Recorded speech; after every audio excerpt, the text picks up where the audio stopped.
Friday, the 21st of February. Welcome along to Forever United TV, everybody. We've got you fully up to date with everything going on and off the pitch at Manchester United, from player returns, player transfers, more unrest in Manchester United's hierarchy, and what is going on behind the scenes at the football club. A jam-packed show for you tonight. I want you all involved in the chat. I want you in the live chat. I want you in the comment section after on this premiere, everybody. It is Friday. We're building up to match day, which is Everton tomorrow. So I want to touch on some of Ruben's thoughts from earlier on as well, and what he said. We will be live first thing in the morning as well, with all of your updates from the IMAGO version of that press conference and building up to the game. But first of all, before we get going with the show, I've got a big announcement to make, and that is a big welcome and thank you to the newest sponsor here on Forever United TV, Match Bingo, taking football betting to the bingo cards. Yes, simple. Get your card for the game, whichever game you're watching this weekend. You get 15 events, from corners to throw-ins. If you make a line, you win.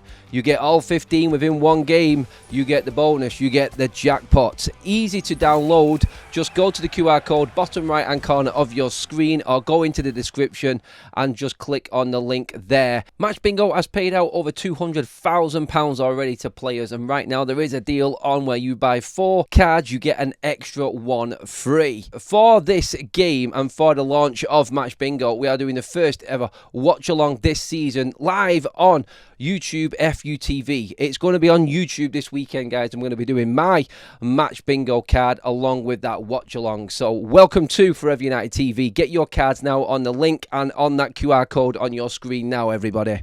And let's get on with the show. Paul Pogba, he's back. The talk is back. And, well, for God's sake, I don't know where we go with Paul Pogba right now. Apparently, according to sources and according to people inside of Manchester United, hang on a minute, aren't we supposed to not know about things that are going on? Are we not supposed to know about things, Mr Omar Barada? Have leaks been banned through Manchester United? Well, we went over that debacle earlier on, but according to sources and people in the know at Manchester United, there is a bit of a 50-50 split with Paul Pogba at the moment, and there are some parts of the Manchester United recruitment team or people in and around Manchester United that look at the injury situation at the football club and say that it's the right move to bring Paul Pogba in. And then you've got the other side that's like, haven't we moved away from this? And don't we really want to be in a, let's just say, a more, let's look different. A different sort of recruitment set where we're not going back to players. We're not going back to 32-year-olds. I thought them days were done. I thought the Paul Pogba days were over. And the older players that have been there and done it, that United just bring in for a quick fix, I thought that was done. Are we not introducing someone like Sekou Kone? Have we not got Casemiro, Eriksen, Bruno Fernandes, Manuel Ugarte, Toby Collier? Have we not got them players there already? Can they not do a job? Are we relying on Paul Pogba getting fit within 3 weeks of coming in and then having, about a month and a half left of the season of him? I don't get it. I really don't. And obviously, you can get your comments in below and let me know on the Paul Pogba one. We did it again the other day. We talked it up in another live chat and in a live poll, and it was 51% of you who said that you would bring Paul Pogba back. But that was until today. News came out today under Ruben Amorim's press conference when he said that Toby Collier is not far away. Manuel Ugarte, Lenny Yoro and Christian Eriksen are all back fit and available for the Everton game tomorrow. So, realistically, when you look at it, it isn't that bad, is it? It's not that bad at all, no. So, we don't need Paul Pogba. That is my opinion. We should not be going back to bringing players like Paul Pogba in. And we said this before and I went over it, but there is more and more discussions going on. I just wanted to cover that part of the news so we were completely up to date and you knew exactly what was going on with the likes of Paul Pogba and where Manchester United's discussion was actually at.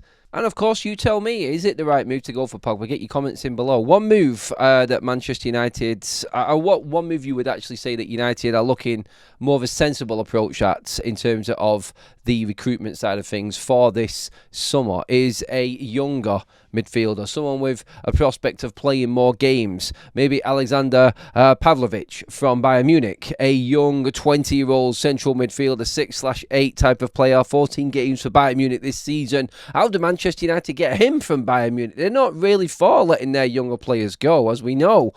But maybe in a swap deal for Marcus Rashford. As you can see at the bottom of your screen there, Jack Talbot is the one that has been talking about this. And Manchester United looking to cash in on Marcus Rashford in more than one way. Now, we know that Marcus Rashford wants to go to Barcelona. He's still got his eyes set on that. He's still got his heart set on that, and moving over to Catalonia and the giants over there in La Liga. But Bayern Munich, would that tempt him?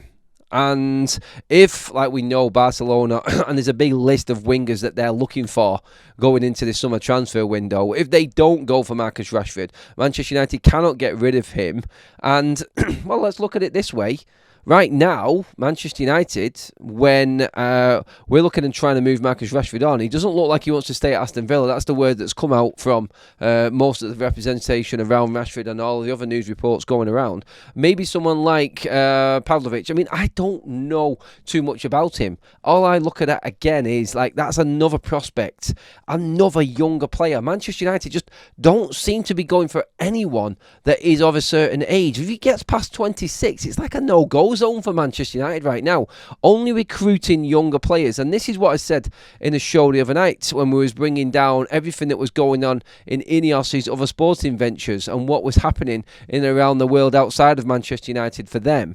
And it was all around the younger development side of things in everything, in the cycling world, in the sailing world, and cutting costs in the rugby union, and everywhere else that they were that they have got a sporting interest. It was looking to bring in the younger talented players and hopefully find the next prospects. And going back to what Sir Jim said again, like, we want to find the next Mbappe and not buy the next Mbappe. We want to create him. And obviously it's a different area of the pitch and it's not Mbappe, but you get where I'm going with it. Again, it's another player that Manchester United are looking at, and it's a player that is of the younger type of mould of player and unproven. But like I've said before, like right now, Manchester United cannot be looking to go up and challenge for the major trophies. We cannot be thinking of challenging for the Premier League. Maybe in 3 years' time, when these players have matured a bit, we might be in a better position.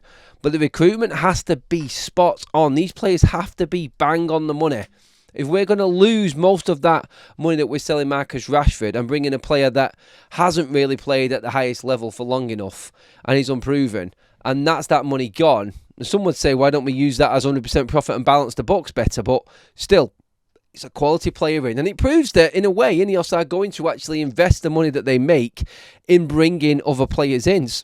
So really, would that be a bad move? But are there better players out there? Have we not been blowing smoke up Sekou Kone's ass recently? And is that not a player? Another 19-year-old in the same position that we should be putting our trust in, that isn't going to cost us a full transfer fee of what we look to get for Marcus Rashford? Get your comments in below on that one. I want to know about that. Would you swap Marcus Rashford if it meant you were getting a better, younger player in the other direction? One player who isn't young is Juan Musso. Who the hell is he, you might ask? He is a goalkeeper, reserve goalkeeper at Atletico Madrid right now. And apparently there are sources over in Spain that are saying United are looking at him, still very, very uncertain about the future of and reliability of Andre Onana. Well, I could have told you that.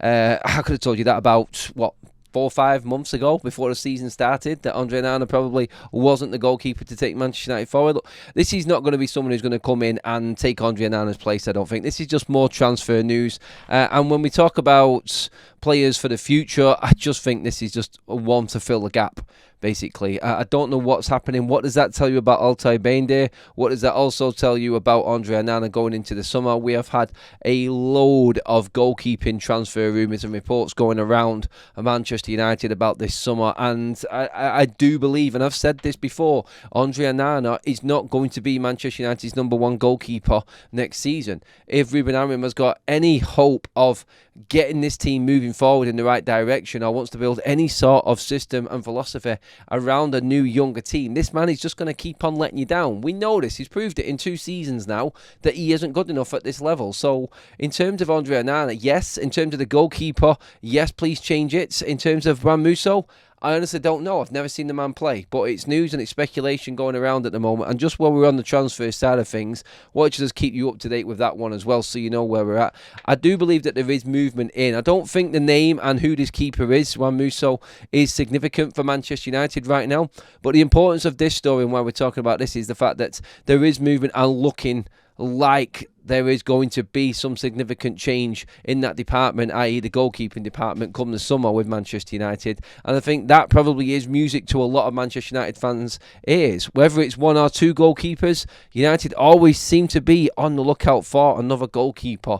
They always like to be stacked in that area. We've got the likes of Vitek coming back as well from low. There is a lot of options for Manchester United there, and I don't necessarily want to write off Altay Bayinde just yet either, but obviously that is a good sign that United again, and we've heard of numerous goalkeeping links with Manchester United. We just need Andre Onana gone from this football club. It sounds like I've got some personal vendetta against this man, but I really just don't rate him. And right now we've got a manager who's clinging on by a thread. And every time a game is tight or it's in the balance, this goalkeeper lets us down. And it's as simple as that. You've just got to get a little bit more reliability. And I do think that all of these noises around goalkeepers and this area of the pitch for Manchester United, I think is true. And I think United are looking actively to move Andre Onana on in the summer. And that is a good move for me. Not wanting to completely yabber on about Sir Jim Ratcliffe, Ineos and the issues right now at Manchester United, but of course we'd like to keep you up to date with everything that is going on. We heard yesterday, but we didn't talk about it that much, about spies from within Manchester United, spies for Sir Jim Ratcliffe. With the uncertainty, unrest and the poor culture around Manchester United, the staff around the club, and we've seen multiple sources now saying that the atmosphere and the whole environment and aura around, not aura, oh God, that went a long time ago, but let's just say the whole the culture around the club is at an all-time low. Nobody is actually enjoying what they're doing right now. They're all on tenterhooks, treading on eggshells, worrying about these people that are within Manchester United now that are supposedly spies for Sir Jim Ratcliffe. It is like a soap opera. Someone said earlier on today, United is like a soap opera. We laughed at the Omar Barada email that was leaked out saying, please don't leak any more stuff or it could be a case of the sack for you, like threatening staff and action being taken if any more leaks go out. Well, that email was leaked to the media, so yeah, we was laughing about that, but I don't think anybody feels safe at Manchester United now is what we're saying. And Sir Jim Ratcliffe is it's not so much, well, is it Sir Jim Ratcliffe? I mean, is he micromanaging Manchester United? Is he doing more than what he needs to do? He's employed people to run the football club, but obviously he's a bit knocked off. And another story from that was the fact that obviously he got rid of Dan Ashworth. Certain decisions weren't being made from within. And you could probably understand the next bit as well, because it's been said that Sir Jim Ratcliffe and his investment of £240 million was his own money. He invested his own money in, not Ineos' money, his own money into Manchester United. So really, you probably are going to be a little bit knocked off, aren't you, if things are not going well after you've invested that amount of money. Ineos are seen as the downfall of Manchester United. We're getting worse with them in situ alongside the Glazers right now. And you just put nearly £250 million in. It's like he's wasted it. He's getting nothing out of this, which is strange. I'm not for defending Sir Jim Ratcliffe on this, but why would someone come in and spend £250 million and not be getting anything out of it? Like, what is he set to gain out of this? How is he looking at this? Without his investment, Manchester United would have been bankrupt, which is crazy to think as well. So when we're actually slagging Sir Jim Ratcliffe, I actually have got a part of me that thinks, you know what, Sir Jim Ratcliffe can understand why he isn't happy right now, and I can understand why he's doing quite a bit of cost cutting because everything's going bad. I mean, the decisions he's making are ludicrous, and he's just tripping himself up left, right, and centre. But you just go down to the bare bones of it and you look at the investment that he's put in. If that is his own money, it's like all of a sudden you're thinking, there you're going, my God, like, he must be surely thinking right now, like, what the hell am I doing? What have I done here? Why have I invested this amount of money into Manchester United? And sources close to Sir Jim Ratcliffe are also actually saying that he wants to increase his stake in Manchester United. He wants to actually buy more shares. He wants to invest more money. He's not earning anything out of this. It's just costing him a fortune at the moment. And he's literally coming in and is saving Manchester United right now in terms of everything that's going on financially. He's keeping United's head above water and his investment coming in. So what is his plan? It's a strange one, it really is. He kind of said he's in it for the long haul, doesn't it? But I've said this before, and I don't want to see a man off, but he's 72. He's not getting any younger. The stadium isn't going to be done for another 8 years. The man's going to be over 80 by the time Manchester United get into that stadium or get anywhere near. How much power is he going to have? How much of a say is he going to have in Ineos, or what's going on at Manchester United at that stage? Is it just going to be staff that's running it? It's like $250 million at 72. And you've got no return for it at all. Yeah, you've got a say in Manchester United, but there's no future for him in that. And it's a kind of weird scenario, isn't it? And a bit of a weird setup with Sir Jim Ratcliffe and what's going on there. And how Manchester United make money, I don't know. We've just talked through on the show there about everything going on with what Manchester United could do in the transfer window and things like this, and how we cut corners. Obviously, there's going to be a massive chunk of Manchester United's wage bill gone in the summer, and that's some money saved, but you still have to change the team and invest it back in. And I think that's going to be an interesting one, what happens in the summer, if there is any extra money coming in. If there's a chance that the Glazers are going to relinquish any more shares at some point at Manchester United. Obviously, in 6 months' time, as we know, obviously, 18 months into the agreement with Ineos and Sir Jim Ratcliffe coming in and buying 28.9% of Manchester United, the Glazers do have an option to sell Manchester United, and a few people have been talking about that, but we did discuss that at the time when it happened. I mean, why, and people were saying, why Sir Jim Ratcliffe come in? He's wrong for Manchester United to come in and only take this amount of shares. The Glazers can still sell it on top. What are they doing? And my argument at the time for that was, look, if the Glazers are going to sell on top of Sir Jim Ratcliffe, why are you bothered for Sir Jim Ratcliffe? If the Glazers are going to sell, then it's a full sale and the Glazers are completely gone. So what are you moaning about? But I cannot see that happening. And obviously, Sir Jim Ratcliffe, all of this talk came about because it's been the anniversary, 1 year of him being in charge at the club. But he will have an option to put his own offer in if the Glazers do try and sell above his head. In the deal, obviously, he can come back with his own bid for Manchester United at that stage. So I don't know how much money he's got spare or what he's got in the coffers right now, Sir Jim Ratcliffe, because we're seeing his businesses all running into the red like we discussed yesterday. I just don't know which way he's going with it and where Manchester United are going to end up with this ownership with Sir Jim Ratcliffe right now. But that's a lot of money invested by him and nothing coming back. It just gets you thinking, doesn't it? Like, what is Sir Jim's plan? Really, for him personally, and like we said, that's his own personal money, not Ineos's money. He's 72, and you want to invest it in Manchester United. It's like, it's a weird one, isn't it? It really is. Well, hey, look, he wants to leave a legacy. This is why he's probably moving things on as fast as he is. He's making mistakes everywhere, like we already know and we've talked about, but still, I think he wants to get Manchester United to the best position possible before he goes. I don't know. I really don't know. But I'm just looking at that. I'm going, that's his own money. Like, he's not earning any money out of this. Ineos struggling, and it's been said as well that Ineos in removing all of their other sporting interest in terms of the investment into them, like we've spoken about, is due to the main interest now being Manchester United. Does that then tell us, like we discussed through the week, that maybe with everything going on and the investment in other sporting ventures really slowing up and Ineos taking their larger stakes out of these other sporting enterprises, then maybe this is them looking to invest more of their time and efforts and money into Manchester United?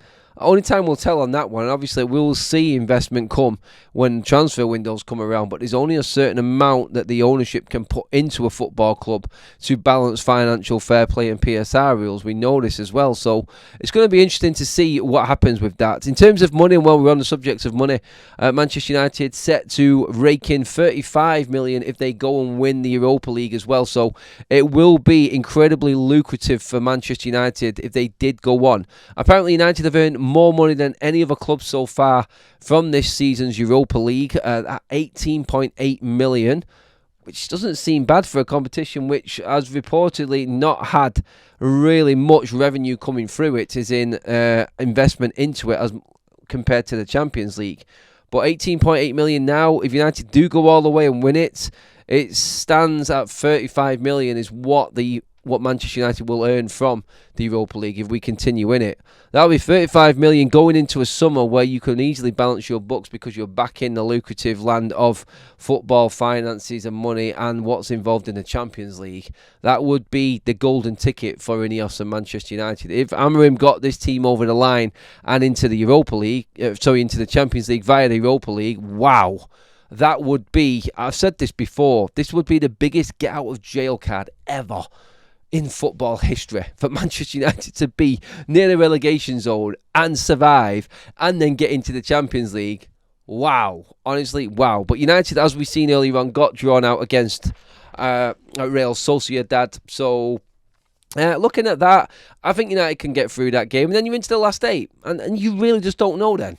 You don't know. And I think that's where United, going back to the top story again about Paul Pogba, would Paul Pogba coming on the pitch in the latter stages of the Europa League help Manchester United? Well, you've got a natural winner there who's won this competition, who's won multiple trophies all over of Europe. He's won the biggest prize in world football in the World Cup. Can that come back? Like I said, I'm literally clutching at straws for that type of player to come back in at Manchester United. But maybe that's the conversation that's going on around the club and why we're looking at it. If we're going into the latter stages and you've got someone like him to come off the bench and maybe could produce a little bit of magic, then maybe that's in their thinking. We will see, won't we? But obviously Ruben Amorim needs to obviously get this team motoring. And he was saying earlier on as well in his press conference about finding something on the pitch. Something feels different. Is this mess and everything going on at Manchester United right now the actual turning point for this football team? Is this the moment? This is what we don't know. This is what we are waiting to find out. And ultimately, it's all down to Ruben Amorim and finding something with this team. I don't know is the answer to it. I really don't know. But we will surely find out, won't we? We will. And let's just see if this is the turning point. Everton tomorrow. I just believe that United will go out the same team again. Like, they're going to have to surprise me tomorrow, and we'll see against Everton. But more talk about that in the morning as well. Don't forget, Match Bingo, the new sponsors here on Forever United TV. Welcome and thank you to them for being part of the channel. Please do go on to the QR code, bottom right hand corner, or the link in the description. We'll pin it up in the live chat as well. Get your cards. It is easy to log in. It is easy to create an account and get your match card for the Everton and United game tomorrow. Join me live on FUTV YouTube for the watch along tomorrow as well, and we'll go through my card and see if we can actually get a win, and we'll go through it all and give you a little bit more detail if you're unsure about it as the watch along goes on as well. But that is tomorrow's lineup all set. That is tonight's video and today's content finished as well, everybody. Thank you for tuning in. Thank you for all your comments. Thank you for all of your input throughout the day. I will see you all bright and early tomorrow. Please hit that subscribe button that's up on your screen right now and check out the other content from earlier on today as well. And I'll see you all bright and early at 8 o'clock in the morning, everybody. Have a good one.